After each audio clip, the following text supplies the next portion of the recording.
hopefully.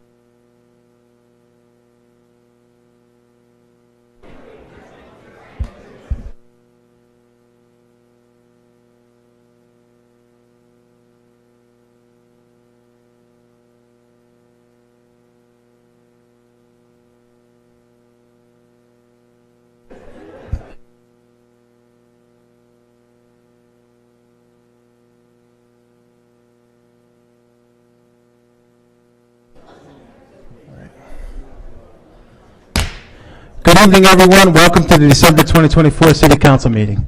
Tonight's meeting is being held in City Council chambers, is being streamed live on City 12 TV, as well as the City Council's YouTube and Facebook pages. We continue to post meeting information and materials on the city's website. The meeting will now come to order, and I ask the clerk to call the roll. Councilmember Gruber. Councilmember Lightfoot. Present, ma'am. Councilmember Lupian. Here. Councilmember Martin. Here. Councilmember Monroe. Here. Councilmember Patterson. Here. Councilmember Smith. Here. Vice President Harris. Here. President Melendez. Here. Thank you. I would like to ask the council to join me in a moment of silence for one of our former neighbors here, Father Jim Callan from Spiritus Christi Church, who passed away last week at the age of 77. Please join me in a moment of silence.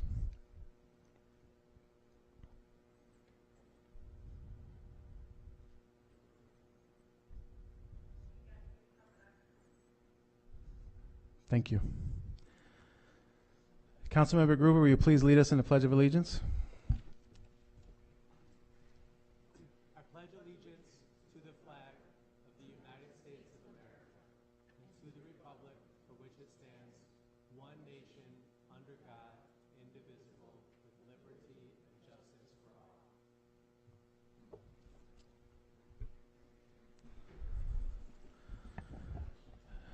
Next, we have the approval of the minutes by Councilmember Monroe.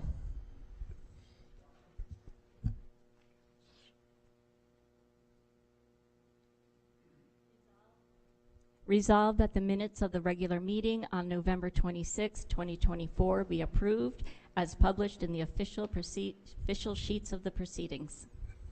All in favor, please say aye. Aye. Any opposed? Motion carries. The following documents are hereby directed to be received and filed. The mayor submits the following: grant accounting report for the quarterly period between July 1st and September 30th, 2024, and administrative cancellations for the month of December 2024. Thank you. These documents will be received and filed. It is time for the presentation and reference of petitions and any other communications. I do have one petition here that was submitted from the citywide tenants union that has been received and filed with the clerk's office. It's 202 signatures in support of opting into the strongest version of good cause eviction legislation. Hearing no other petitions, we'll now move on to the action of council thereon. So, Chairperson Patterson, Neighborhood Jobs and Housing Committee report, please. To the council, the Neighborhood Jobs and Housing Committee recommends for adoption the following entitled legislation: Introductory number 455, authorizing the sale of real estate. Introductory number 456, authorizing the mandatory agreement relating to environmental investigation and cleanup activities in the Bulls Head area. Introductory number 457, appropriating funds and authorizing an agreement for the Restore New York Communities Initiative Program Round 7. Introductory number 460, authorizing an agreement for the High Falls Business Improvement District. Introductory number 462, authorizing agreements and amending the 2024-2025 budget related to the Vacant Rental Improvement Program. The Neighborhood Jobs and Housing Committee recommends for consideration the following entitled legislation: Introductory number 458, ordinance authorizing an application and grant agreement for Restore New York Communities Initiative Round 9. Introductory number 459, resolution endorsing Monroe County's application for Restore New York Communities Initiative Round 9 grant to support the Times Square Building Rehabilitation Project. The Neighborhood Jobs and Housing Committee recommends the following entitled legislation to be held in committee: Introductory number 461, local law amending the city charter with respect to the organization of the zoning permitting compliance functions within the Department of Neighborhood and Business Development. Introductory number 463, resolution relating to an implementation task force for good cause eviction. Introductory number 464, resolution relating to an evidence-based evaluation of good cause eviction. Introductory number 465, resolution relating to a citywide education campaign for good cause eviction. This report is respectfully submitted by Council members Mitch Gruber, Kimberly Smith, Vice President Lachey D. Harris, President Miguel A. Melendez Jr., and myself, Michael A. Patterson. Thank you, Chairperson Patterson. That report will be received, filed, and published, and we'll proceed with the vote. Introductory number 455, authorizing the sale of real estate. All in favor, please say aye. Aye. Any opposed? Motion carries. Introductory number 456, authorizing a mandatory agreement relating to the environmental investigation and cleanup activities in the Bull's Head area. All in favor, please say aye. Aye. Any opposed? Motion carries. Introductory number 457, appropriating funds and authorizing an agreement for the Restore New York Communities Initiative Program, Round 7. All in favor, please say aye. Aye. Any opposed? Motion carries. Introductory number 458, an ordinance authorizing an application and grant agreement for the Restore New York Communities Initiative, Round 9. All in favor, please say aye. Aye. Any opposed? Motion carries. Introductory number 459, a resolution endorsing a Monroe County application for Restore New York Communities Initiative, Round 9 grant to support the Times Square Building Rehabilitation Project. All in favor, please say aye. Aye. Any opposed? Motion carries. Introductory number 460, authorizing an agreement for the High Falls Business Improvement District. All in favor, please say aye. Aye. Any opposed? So a no for me, but I had some questions. Okay, so we did vote on the item. Could the questions Could we get a roll call vote? We'll do a roll call vote on the item. And are the questions pertaining to follow-ups? They would help clarify my vote. They weren't answered in the packets, so they're related to questions raised after I read the packet. Will they change your vote? Possibly, actually. Okay. Well, then we'll entertain questions on the item, and then we'll do a roll call vote. Thank you. So, if the bid was amended to include private security or anything else at a later date, would it have to come before council before it's approved? Changes to the district plan would have to come before council. Okay, and does that also include a proposed increase in an assessment? Would that have to be approved by council also before it is implemented? So each year council approves the assessment. So if the assessment were to be different, it would have to go through council approval, yes. Thank you. So in that case, I will change my vote to a yes. We'll do a roll call, just to be safe. Councilmember Gruber, Yes. Councilmember Lightfoot, Yes, ma'am. Councilmember Lupian, Yes. Councilmember Martin, Yes. Councilmember Monroe, Yes. Councilmember Patterson, Yes. Councilmember Smith, Yes. Vice President Harris, Yes. President Melendez. Yes. Thank you. Motion carries. Introductory number 462, authorizing agreements and amending the 2024-25 budget relating to the vacant rental improvement program. All in favor, please say aye. Aye. Any opposed? Motion carries. I'd like to make a motion to discharge introductory number 463, a resolution to an implementation relating to an implementation task force for good cause eviction. Can I have a second? Second. It's been seconded. Let's vote on discharging the item. Introductory number 463 from committee. All in favor, please say aye. Aye. Any opposed? Nay. Roll call vote. Councilmember Gruber, Yes. Councilmember Lightfoot, Councilmember Lupian, Yes. Councilmember Martin, Yes. Councilmember Monroe, Yes. Councilmember Patterson, No. Councilmember Smith, Yes. Vice President Harris, No. President Melendez. Yes. The motion carries. Any discussion, questions, comments, or concerns related to introductory number 463? Seeing none. We'll move to vote on introductory number 463. All in favor, please say aye. Aye. Any opposed? Nay. Nay. Roll call vote. Councilmember Gruber, Yes. Councilmember Lightfoot, Yes, ma'am. Councilmember Lupian, Yes. Councilmember Martin, Yes. Councilmember Monroe, Yes. Councilmember Patterson, No. Councilmember Smith, Yes. Vice President Harris, No. President Melendez. Yes, the motion carries.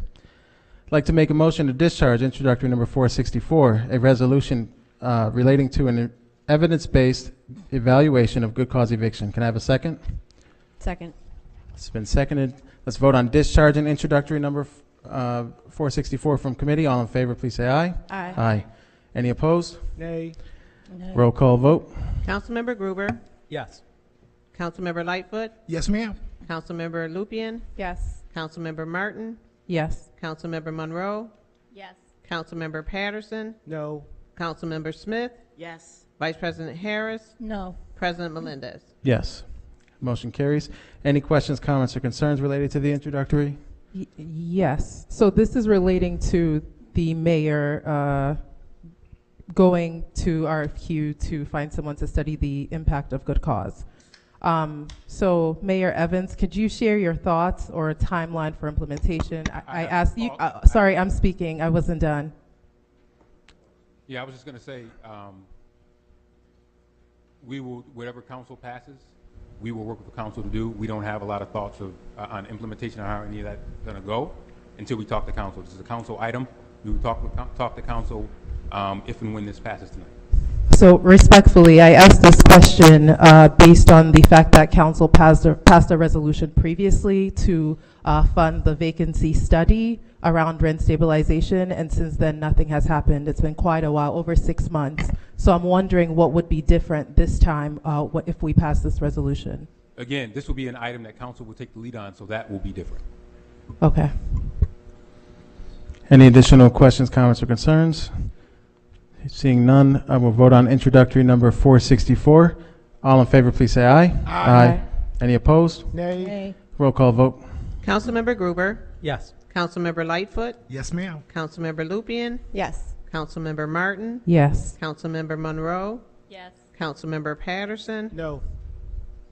Councilmember Smith, Yes. Vice President Harris, No. President Melendez. Yes. Motion carries. I would like to make a motion to discharge introductory number 465, a resolution relating to a citywide education campaign for good cause eviction. Can I have a second? Second. It's been seconded. Let's vote on discharging the item from 465 from committee. All in favor, please say aye. Aye. Any opposed? No. Roll call. Councilmember Gruber, Yes. Councilmember Lightfoot, Yes, ma'am. Councilmember Lupian, Yes. Councilmember Martin, Yes. Councilmember Monroe, Yes. Councilmember Patterson, Yes. Councilmember Smith, Yes. Vice President Harris, That'd be a yes. Was that a yes? I'm sorry. Yes. Yes. President Melendez. Yes. Motion carries. Thank you.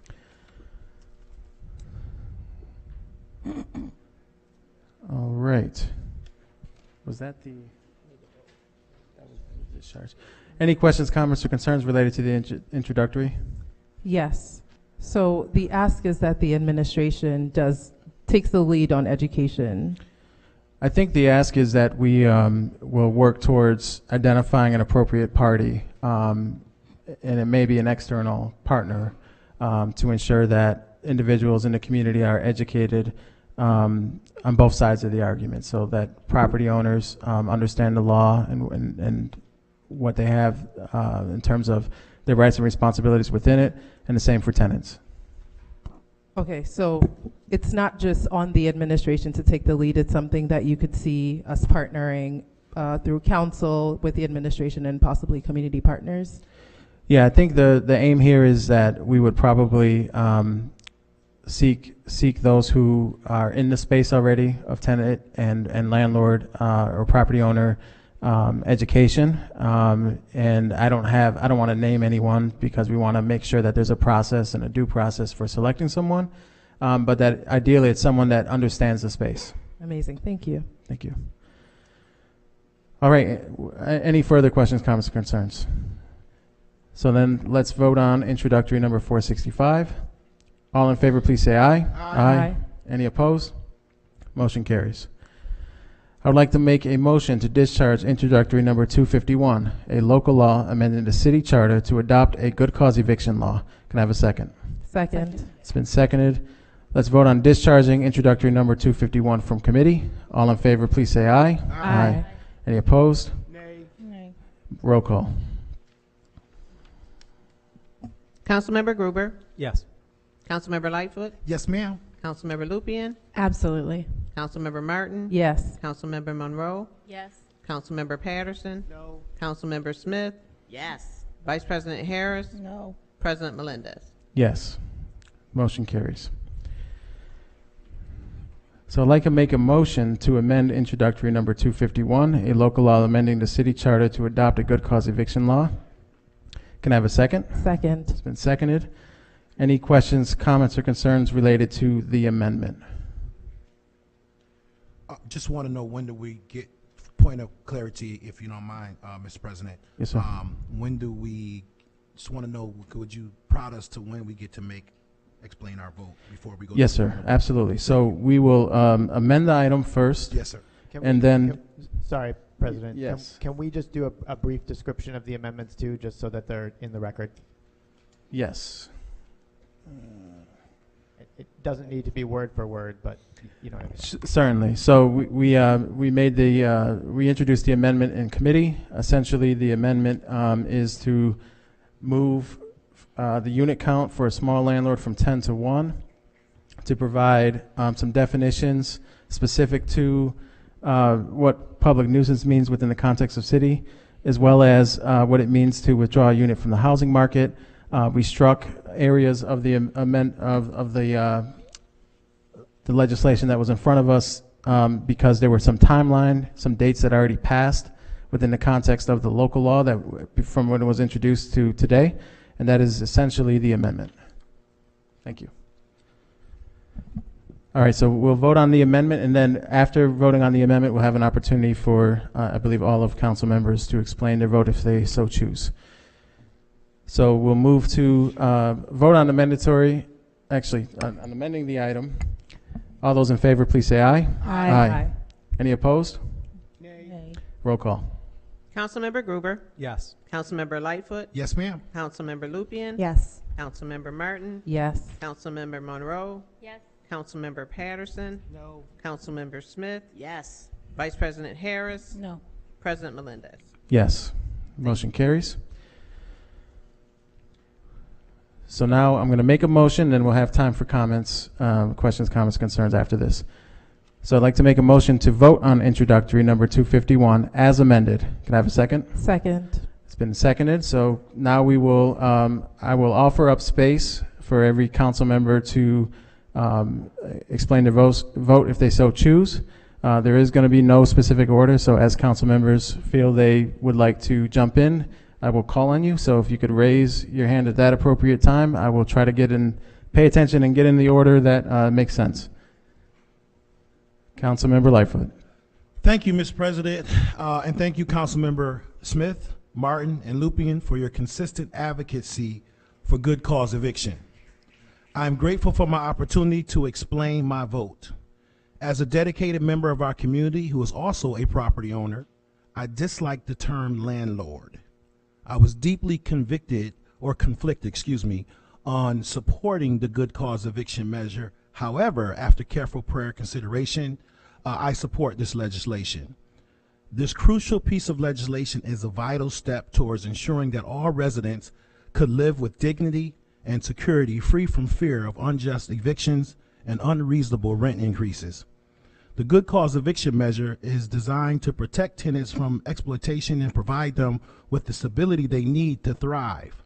By closing existing loopholes and curbing exploitive practices, this legislation promotes a fairer housing system and benefits everyone. It ensures that the property owners cannot evict tenants without a valid reason and that rent increases are fair and justified. In current housing landscape, too many families face the constant threat of being uprooted from their homes, often with little notice, without just cause. This instability not only disrupts lives, but also undermines the fabric of our community. Families forced to move frequently experiences negative impacts on their children's education, job stability, and overall well-being. Passing the good cause eviction measure will help address these issues by providing legal protections. Tenants will have the legal backing to challenge their unjust evictions and excessive rent hikes, ensuring that their rights are safeguarded.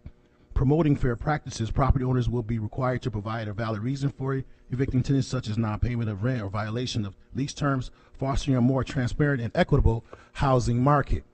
Enhancing community stability by reducing forced relocations, the measure helps build stronger, more cohesive communities with residents can establish roots and contribute positively.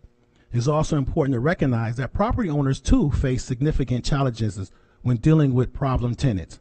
Property owners often encounter barriers such as lengthy legal processes and financial burdens of property maintenance and repairs. The good cause eviction measure aims to balance the rights of tenants with the legitimate concerns of property owners, ensuring that both parties are treated fairly and justly. I support the 7 recommendations from the very thorough report by City Council staff, starting with creation and implementation of a task force to monitor and oversee the implementation of good cause eviction within the City of Rochester. Moreover, this measure has been shaped by the community input and engagement. Over the years, numerous public forums and community meetings have provided opportunities for residents to voice their support and concerns. Many speakers have passionately advocated for this legislation, highlighting personal stories and broader impact on our community. This collective effort underscores the widespread need and backing for good cause eviction measures. By passing this measure, we join a growing number of municipalities, including Albany, Kingston, Poughkeepsie, Newburgh, Ithaca, Beacon, and New York City, that have recognized the importance of protecting tenants' rights and ensuring the fair housing practices. This measure is not just about protecting tenants. It's about fostering a balanced relationship between property owners and tenants, where both parties can coexist respectively and fairly. It acknowledges the importance of property owners' rights while ensuring that tenants are not subject to arbitrary or capricious actions. Let us come together to support the good cause eviction measure and take a stand for housing stability, fairness, and well-being for our community. By doing so, we can create a more just and equitable environment for everyone. I had to rely on my why for being an elected official, and it's not about our feelings at the time when we make decisions. It's about the people. We have heard from the people. Now it's time to act on their behalf. This is why I'm voting to support good cause eviction and supporting the recommendations in said report mentioned. God bless you. Councilmember Smith. Just a bit of context and perspective as I have witnessed the path of good cause eviction. We often hear that housing is a human right, which makes it a civil rights issue. And traditionally, when we look back on many of the civil liberties that we enjoy today, those are not liberties that were given to us out of the goodness of elected officials. Those are civil liberties that were fought for by social movement organizations, and such as that of good cause eviction. Coalition called the Housing Justice for All Coalition has been fighting for this for almost 10 years. And within this audience and within this city, we have social movement organizations who are a part of that coalition. Organizations such as Vocal New York, the Rochester Citywide Tenant Union, the Rochester Alliance for Housing Accountability. They have been at the state level fighting for this. In 2022, me and some of my social justice colleagues, we presented this good cause legislation. It failed with a 3-6 vote.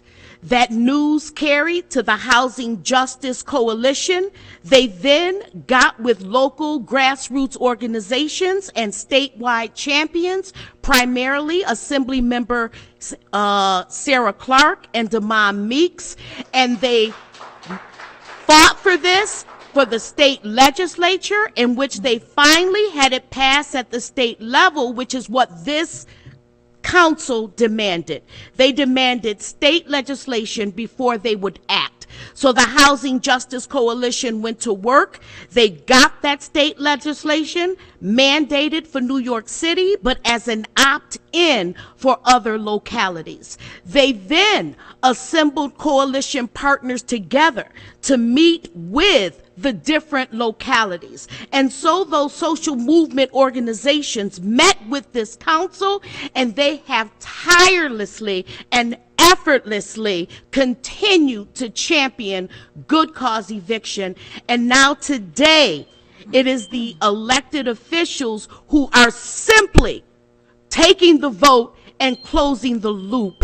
But the heroes here are the social justice movement organizations who have fought for this. And I do want to give a shout out to President Melendez. I really believe that in his heart, he has wanted good cause eviction for some time.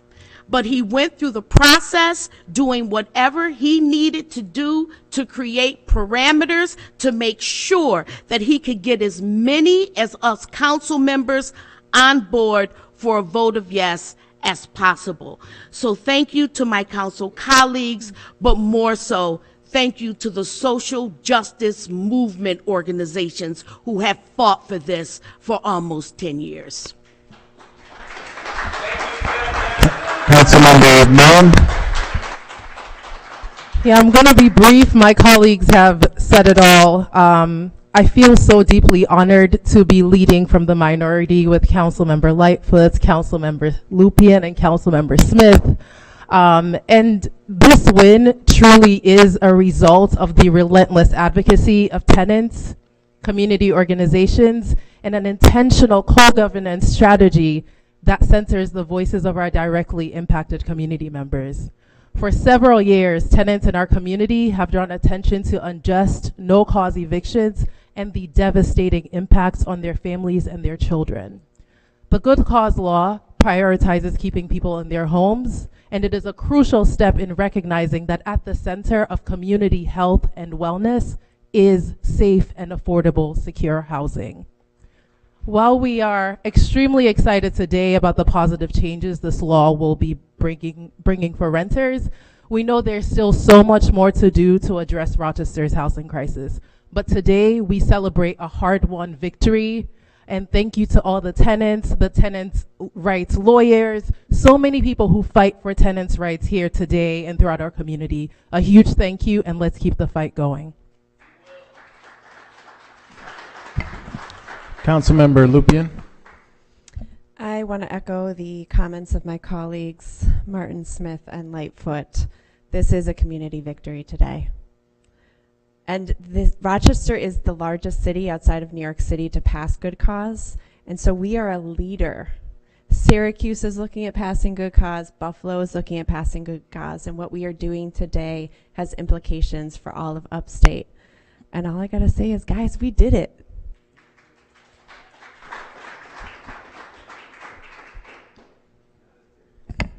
Any other comments? Councilmember Gruber. Thank you. Tonight, I'm being asked to choose whether or not to opt into the good cause evictions law, and I'm voting affirmatively and choosing to opt in. In the last few months, I spent a lot of time in Monroe County Housing Court talking to not just advocates, but also attorneys who represent tenants. And what I saw suggests that this law will ultimately help some of the most vulnerable people in our community, and that is, after all, our job as legislators. But I want to acknowledge that many of the arguments made against good cause are likely true. Landlords have argued that good cause will make rents increase because people will start automatically asking for the maximum increases allowed by the law.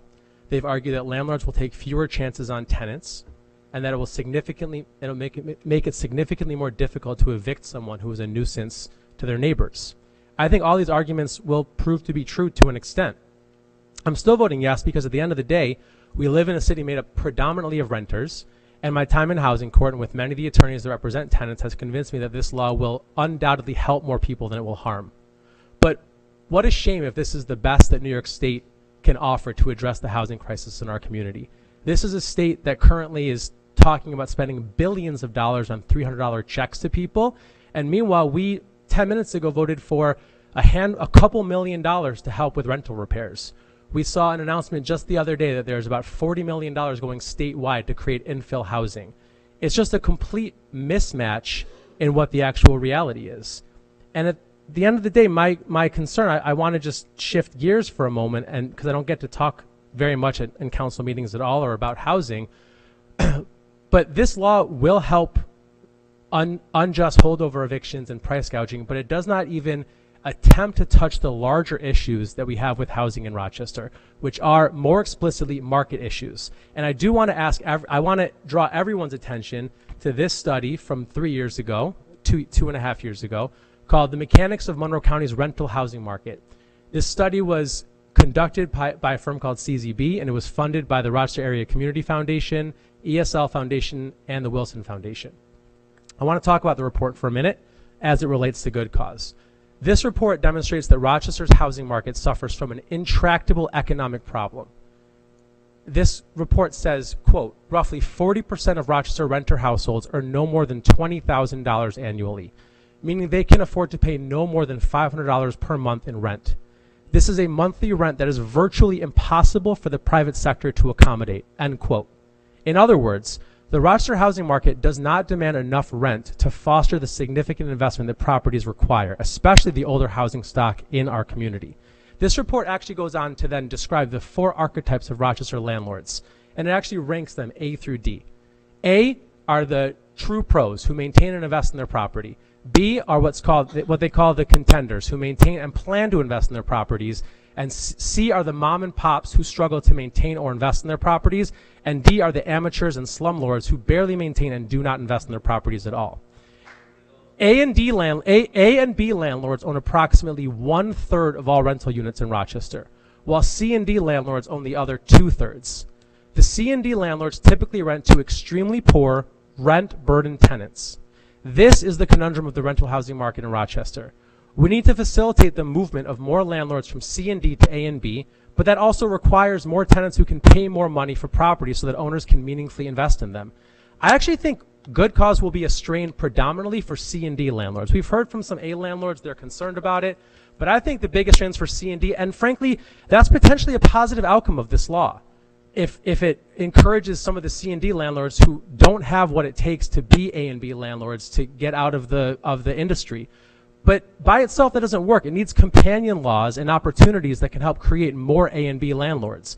We need actual action to create those landlords and ensure that tenants are less rent burdened. CZB reports, one last quote from it, rents are rising in Monroe County and in Rochester, but not to levels high enough to generate enough money for owners to catch up on deferred maintenance and make a profit, whereupon absentee owners routinely trade the former for the latter. We need a housing market that ultimately can sustain rents that facilitate continued investment in our old housing stock. I think it is possible, and this is one of the arguments we've heard against it, that good cause may prove harmful to that end, which is precisely why we need to study the impact of this law on the housing market from day one. And next year at this time, we need to sit down with our state delegation and we need to look at all the data and talk about it together. But the biggest thing is that this law just cannot be a standalone item from New York State. I'm going to follow up this meeting by sending this CZB report to each of our state delegation, and I'm going to ask to convene conversations about our housing market here, not just the needs of individual people, but the overall market. In the meantime, I'm voting yes tonight because our city is primarily renters, and I believe these protections will help some of our most vulnerable. I applaud President Melendez for the complementary resolutions and definitions and the process he unfolded, which will hopefully make this law all the more effective with more buy-in. And I truly appreciate the significant input that we see from hundreds and hundreds of community members on this law over the last several months. Thank you. Any additional comments? Councilmember Monroe. I thought long and hard about good cause eviction. I met with residents, property owners, and lawyers, attended our quadrant public hearings, read up on this and related issues, and tried to think of the best questions that needed to be asked and track down the answers. Good cause is a major policy decision. It is something that will touch over 60% of our population and nearly 60% of our housing units. The legislation is new this year, so we don't have the kind of data or benchmarking to similar cities like Buffalo or Syracuse to help us guess how the introduction of good cause eviction will impact the city. However, I don't believe that good cause will be as great a scary change for some nor, unfortunately, as life-changing for others. But I will wait for our study to see if this bears out. The fact is that the vast majority of evictions in housing court are for non-payment of rent. Few people are formally evicted for any reason other than non-payment. So how many people are being asked to leave at the end of a lease because they damaged property or disrupted the peace or committed other lease violations? We don't know. And we can't know, because it is at the discretion of the property owner and the renter on whether or not to re-sign a lease or go their separate ways. We don't know the universe of people renting without a written lease. We don't know the number of people displaced because of a huge increase in rent. And we don't know this because none of these things need to come before a court or other regulatory agency. In my arguably limited discussions, owners weren't concerned about the legislation's restriction on how much they can raise the rent on an existing tenant, which might indicate that people aren't losing housing in significant numbers because of rent hikes, but that the rent is already far too high. It is the notion of not having the ability to stop leasing to a person living in their property that is concerning to property owners. Yet it remains to be seen how frequently owners will evict based on cause. Ultimately, good cause puts a ceiling on rent, allowing people to plan for and hopefully meet possible rent increases. With good cause, renters won't end up being pushed aside for clientele that might pay more, and that will offer some stability for people. With good cause, a property owner can't decide to let a lease expire on a renter because they called the city's code enforcement to help get the owner make needed repairs. With all of this and more in mind, I have decided to vote in favor of good cause eviction. While all the unknowns of how this will impact the city is troublesome, I am pleased that council will monitor data on good cause eviction and do a study that will be sure we're educating owners and renters about what this law does and does not do, and that we will support the administration in meeting the needs of the code enforcement unit. Done well, I think this legislation, along with the tools I just mentioned, could have a positive impact on the city, and I look forward to seeing how good cause eviction bears out. Thank you. Councilmember Patterson.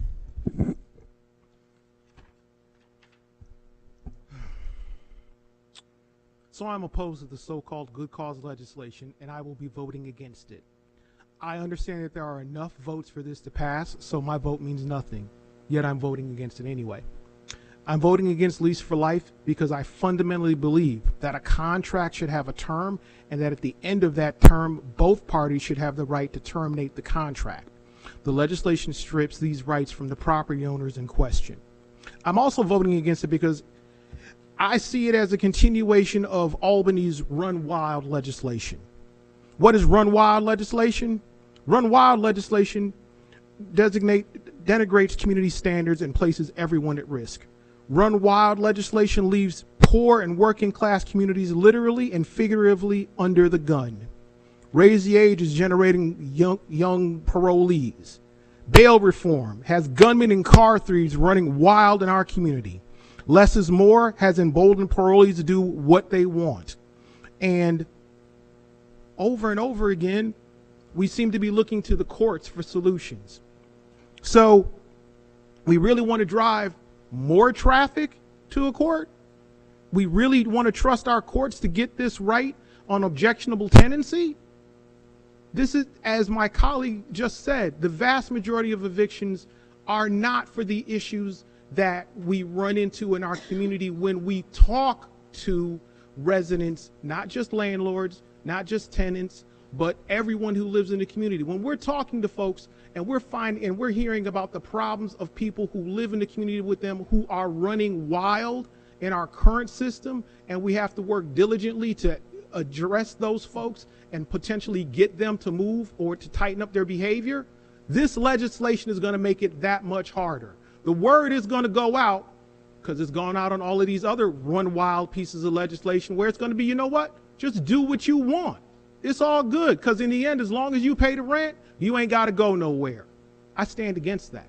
I'm not going to be in favor of that. Now, all of these things sounded good when they were all proposed, and I'm not saying that we pass it today and tomorrow it all goes to heck, but it will have a negative impact. It's not going to lower anybody's rent. It's not going to create more housing in this community. And to the point about the rent, the price of rents, the only way we're going to get real stability in this community is to get more housing in this community. And the only way that's going to happen is if we can actually get landlords to stop being fearful of renting to tenants.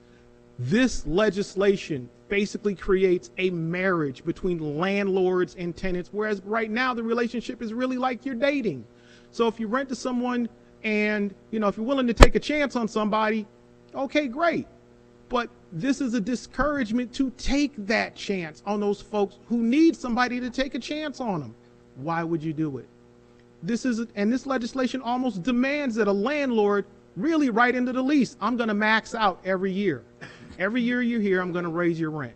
Now, is that necessarily going to happen? No, because contrary to what's been presented to this body time and time again, the vast majority of landlords are not running amok and trying to evict their tenants. The vast majority of tenants are not a problem in any way, shape, and form. The vast majority of renters live in their community, landlords and renters and everybody. We all live in a community, and it's not a problem.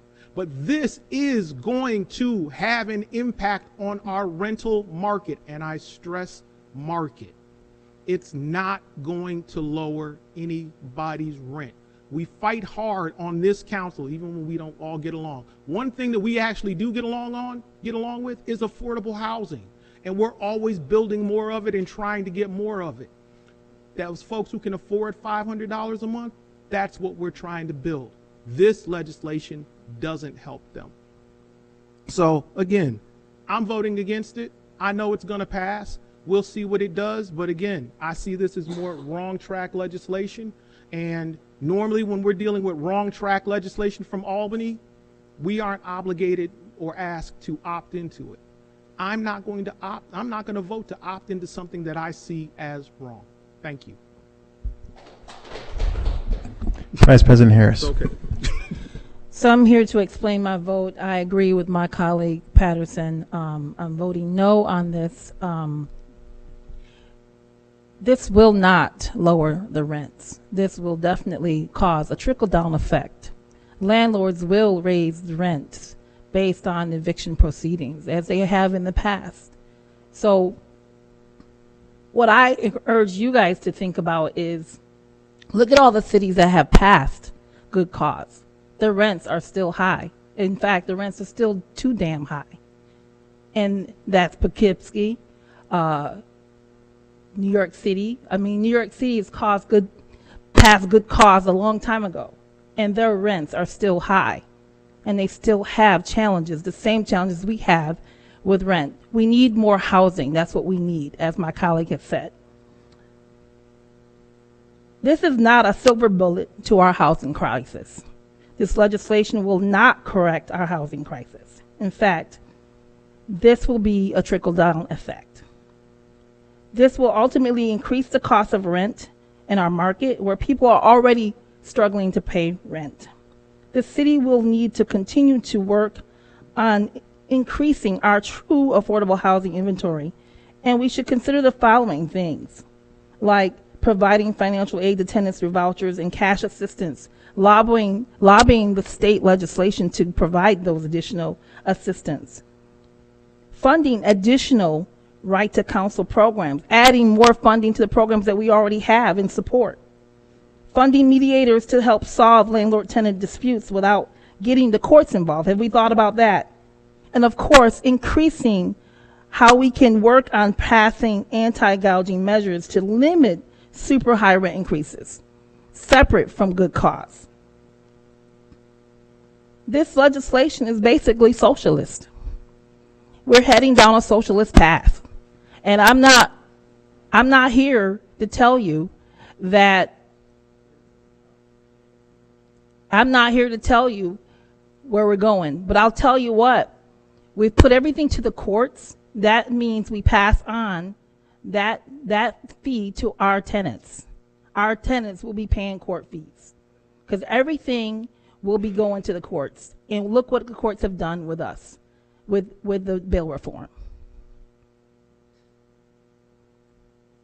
I'm voting no.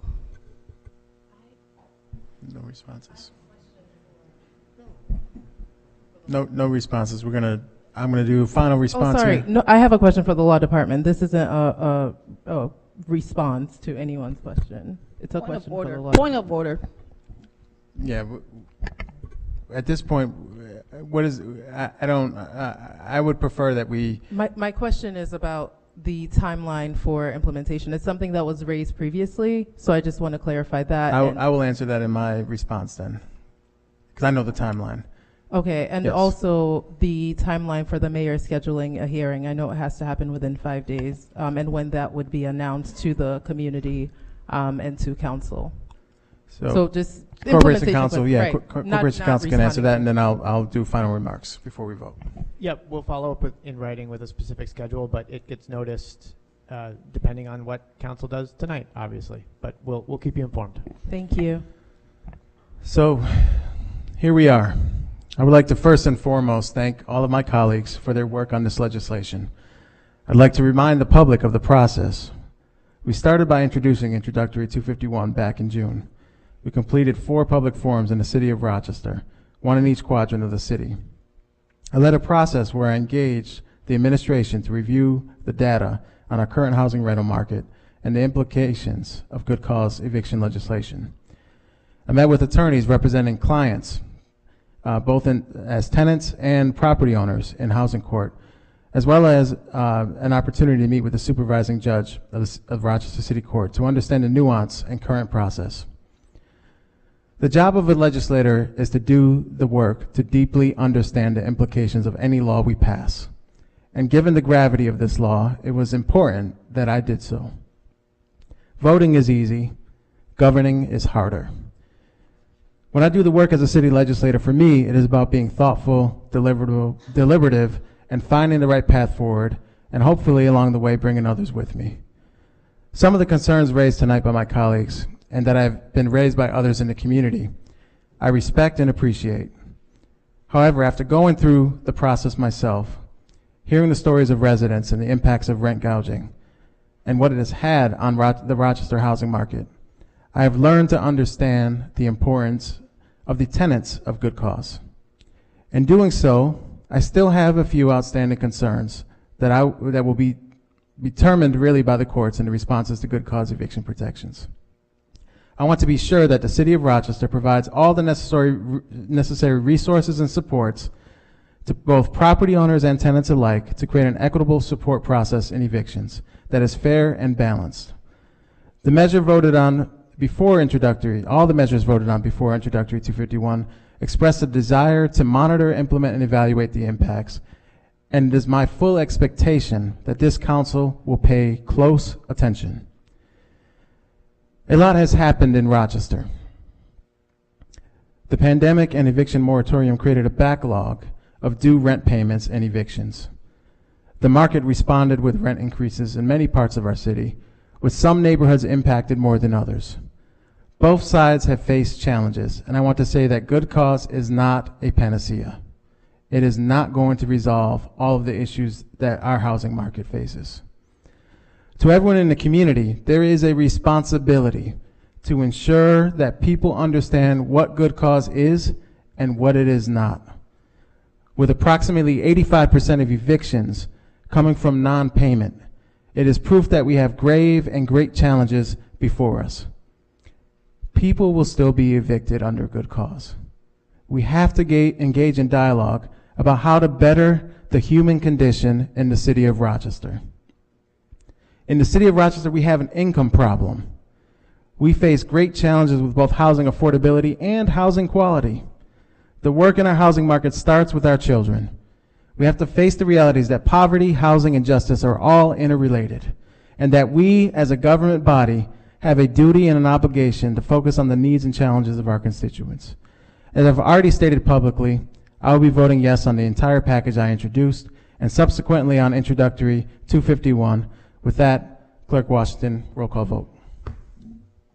Councilmember Gruber, Yes. Councilmember Lightfoot, Yes, ma'am. Councilmember Lupian, Yes. Councilmember Martin, Cheers to socialism. Yes for me. Councilmember Monroe, Yes. Councilmember Patterson, No. Councilmember Smith, Yes. Vice President Harris, No. President Melendez. Yes.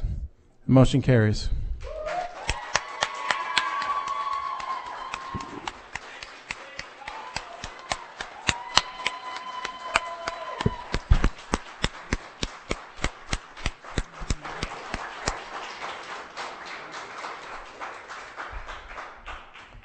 Thank you. So I'd like to move on.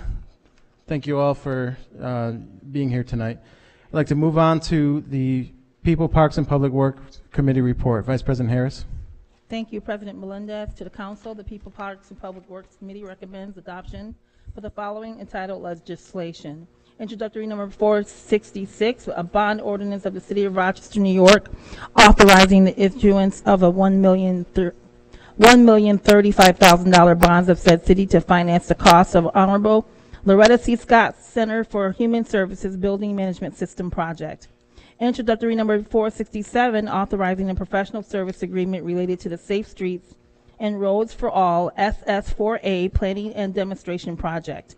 Introductory number 468, authorizing applications for funding related to the 2026-2030 Transportation Improvement Program. Introductory number 469, authorizing mandatory agreements related to Rejob 3.0 training program. Introductory number 470, authorizing application for and receipt of funds from Reducing Lead in Drinking Water Grant Program of the U.S. Environmental Protection Agency.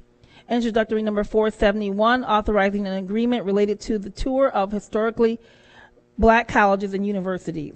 Introductory number 472, authorizing agreements related to the rock music program. This report was respectively submitted by Councilmember Willie J. Lightfoot, Councilmember Mary Lupian, Councilmember Michael Patterson, Council President Miguel A. Melendez Jr., and myself, Lachey D. Harris. Thank you, Vice President Harris. That report will be received, filed, and published, and we'll proceed with the vote. Introductory number 466, a bond ordinance of the City of Rochester, New York, authorizing the issuance of $1,035,000 bonds of said city to finance the cost of the Honorable Loretta C. Scott Center for Human Services Building Management System Project. That's a long one. This requires a roll call vote. Councilmember Gruber, Yes. Councilmember Lightfoot, Yes, ma'am. Councilmember Lupian, Yes. Councilmember Martin, Yes. Councilmember Monroe, Yes. Councilmember Patterson, Yes. Councilmember Smith, Yes. Vice President Harris, Yes. President Melendez. Yes. Thank you. Motion carries. Introductory number 467, authorizing a professional services agreement relating to the Safe Streets and Roads for All Planning and Demonstration Project. All in favor, please say aye. Aye. Any opposed? Motion carries. Introductory number 468, authorizing applications for funding related to the 2026-2030 Transportation Improvement Program. All in favor, please say aye. Aye. Any opposed? Motion carries. Introductory number 469, authorizing application agreements related to the Rochester Environmental Rejob 3.0 training program. All in favor, please say aye. Aye. Any opposed? Motion carries. Introductory number 470, authorizing application for and receipt of funds from the Reducing Lead in Drinking Water Grant Program of the U.S. Environmental Protection Agency. All in favor, please say aye. Aye. Any opposed? Motion carries.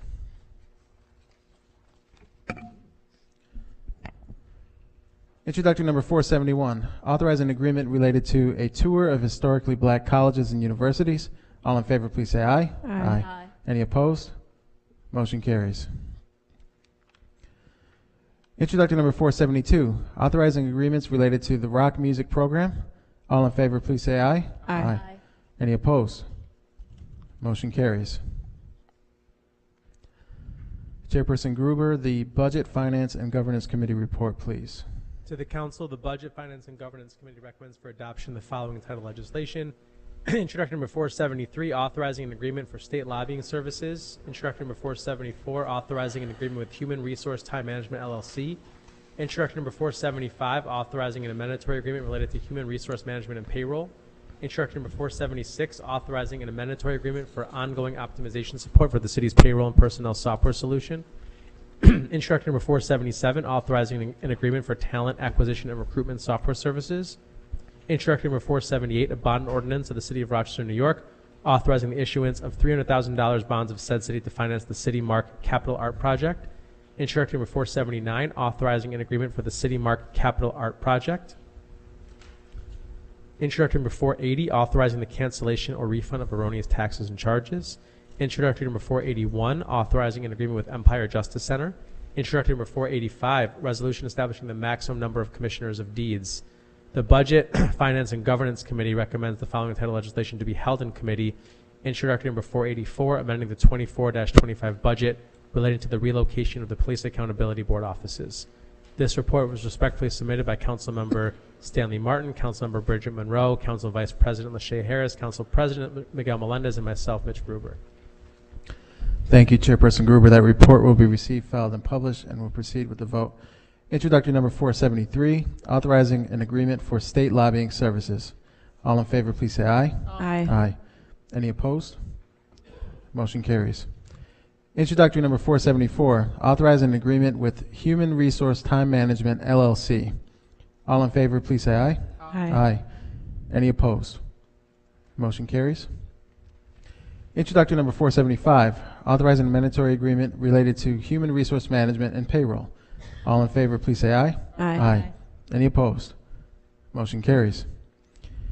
Introductory number 476, authorizing a mandatory agreement for ongoing optimization support for the city's payroll and personnel software solution. All in favor, please say aye. Aye. Any opposed? Motion carries.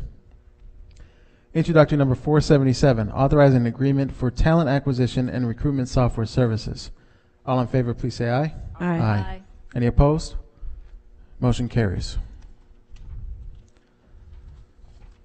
Introductory number 478, a bond ordinance of the City of Rochester, New York, authorizing the issuance of $300,000 bonds of said city to finance the City Mark Capital Art Project. This requires a roll call. Councilmember Gruber, Yes. Councilmember Lightfoot, Yes, ma'am. Councilmember Lupian, Yes. Councilmember Martin, Yes. Councilmember Monroe, Yes. Councilmember Patterson, Yes. Councilmember Smith, Vice President Harris, Yes. President Melendez. Yes. Thank you. Motion carries.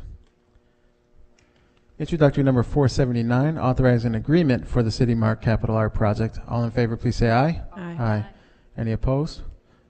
Motion carries. Introductory number 480, authorizing a cancellation or refund of erroneous taxes and charges. All in favor, please say aye. Aye. Any opposed? Motion carries. Introductory number 481, authorizing an agreement with Empire Justice Center. All in favor, please say aye. Aye. Any opposed? Motion carries. Introductory number 485, a resolution establishing the maximum number of Commissioner of Deeds. All in favor, please say aye. Aye. Any opposed? Motion carries.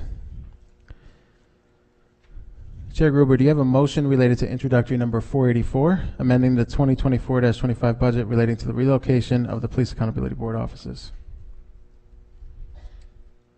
I do. Give me one moment.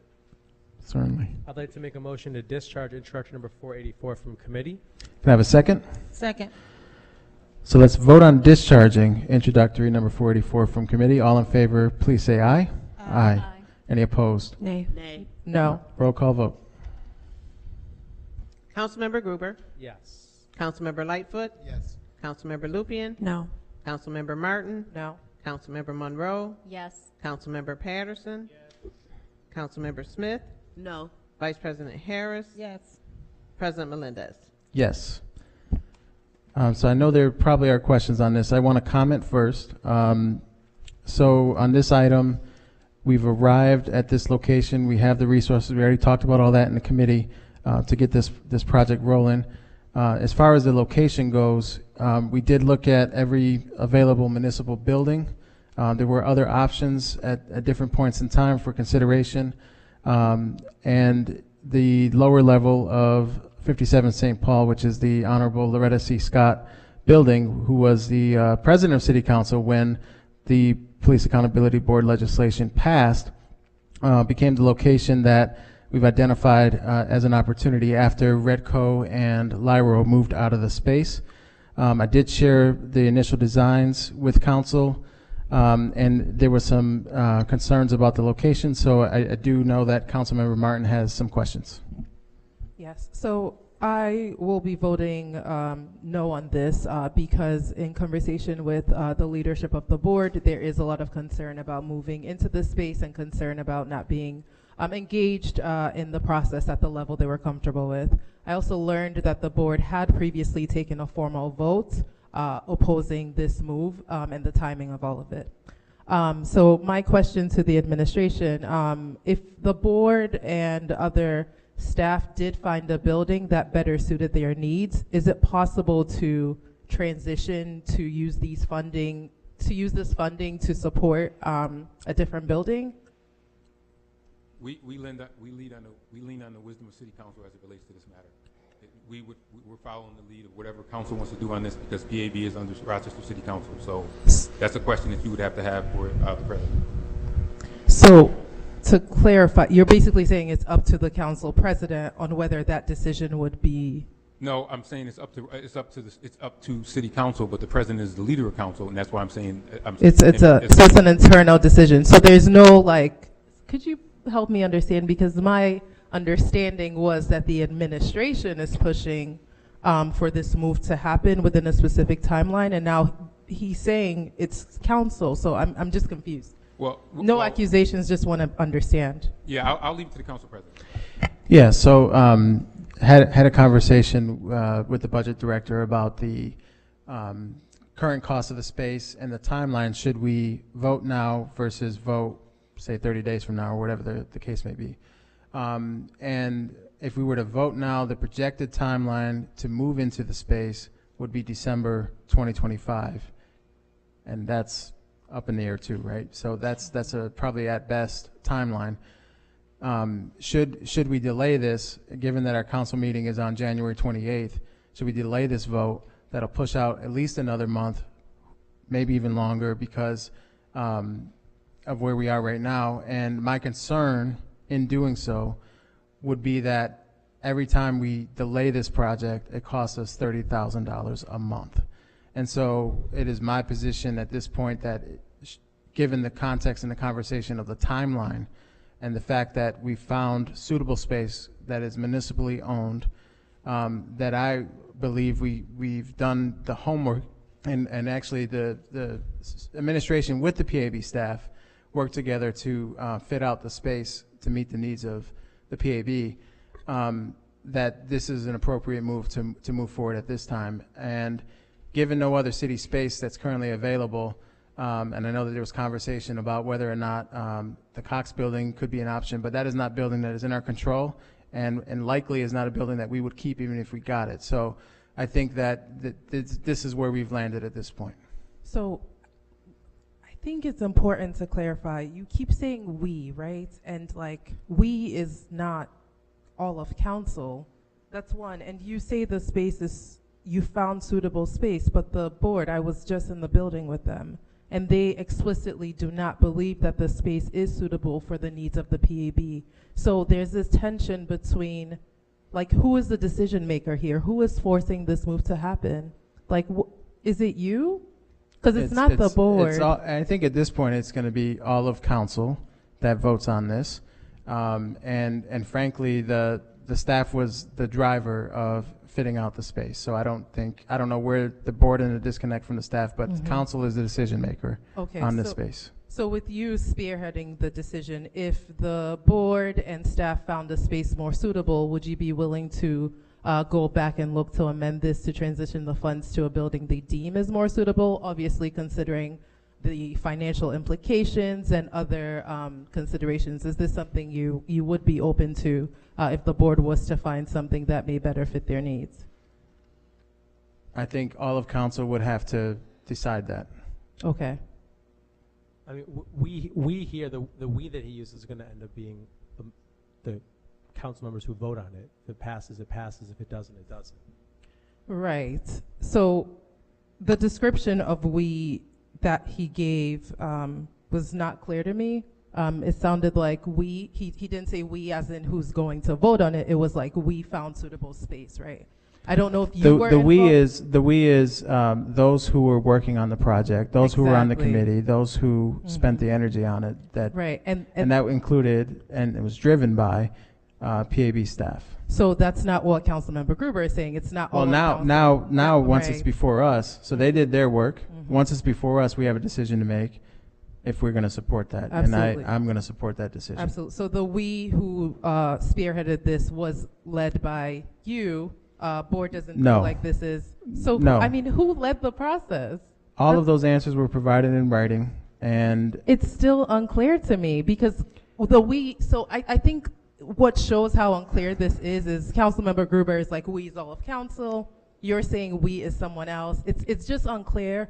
You initially said we was the administration and they were driving, so it's just honestly unclear, like who was driving this decision, and based on who's driving that decision, how that informs what reconsideration looks like. That's all I'm asking, right? If it's the administration, then we need to have a conversation with them. If it's you or other staff, then we need to have a conversation with them. I just need clarity around who the driver is and what it'll take to reconsider if something else opens up. so at this point, I think we are talking about a vote on whether or not we're going to support the transfer of funds for this specific project. If someone made a motion to reconsider at a future date, that would be something that someone who's in the majority side of the vote would have to make the motion to reconsider. But the we is on this specific item 484 in front of us as a council.